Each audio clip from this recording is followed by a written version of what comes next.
আসসালামু আলাইকুম, hello everyone, welcome to my channel. আজকে ভাপা পিঠা বানাবো একদম পারফেক্টভাবে, কেউই ফেল করবেন না। চলুন কথা না বাড়িয়ে রেসিপিটি শেয়ার করি। এখানে আমি চাউলের গুঁড়ো নিয়েছি, আমি ভিজা চাউলের গুঁড়ো নিয়েছি, নিজের হাতে তৈরি করা। তো এই যে প্রথমে হালকা কুসুম পানি নিয়ে নিয়েছি, এটা করে হালকা হালকা করে গুঁড়িটার সাথে মিশিয়ে নেব। সামান্য পরিমাণে লবণ দিয়ে দিলাম। আমি আবারও পানি দিয়ে দিয়ে হালকা হালকা এরকম মুঠ পায় দেখবেন, এই যে হয়ে গেছে। এখন মেখে নেওয়া, এভাবে মেখে নিতে হবে। তো আমি 10 মিনিট রেস্টে রেখে দিয়েছি। 10 মিনিট পরে আবারও ফিরে আসলাম। এখন একটা জালি নিয়েছি, এই জালি দিয়ে এইটা আবার এই গুঁড়িগুলো আবার মানে চালতে হবে, চেলে অবশ্যই নিতে হবে। এই দেখেন এইভাবে করে চেলে নিয়েছি।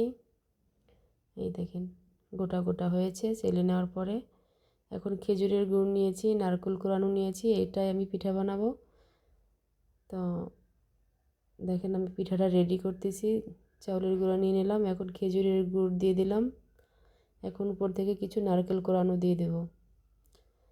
এখন আমি একটা নেটের সাহায্যে এটাকে পেঁচিয়ে নিব। একটু নেট দিয়ে সুন্দর করে বেঁধে দেওয়ার মতো এরকম ধরে শক্ত করে ধরবেন, বেশি চাপবেন না, বেশি চাপলে পিঠা শক্ত হয়ে থাকবে, ভিতরে কাঁচা থাকবে, ভালো লাগবে না খেতে। তো এটা আমি নিয়ে নিচ্ছি, এখন একটা ঢাকনা দিয়ে ঢেকে দেবো, 2 মিনিটের মতো সিদ্ধ করলে হয়ে যাবে। আমার পিঠাটা হয়ে গেছে, দেখতেই পাচ্ছেন কতটা লোভনীয় হয়েছে। মাশাআল্লাহ, খুবই সুন্দর হয়েছে।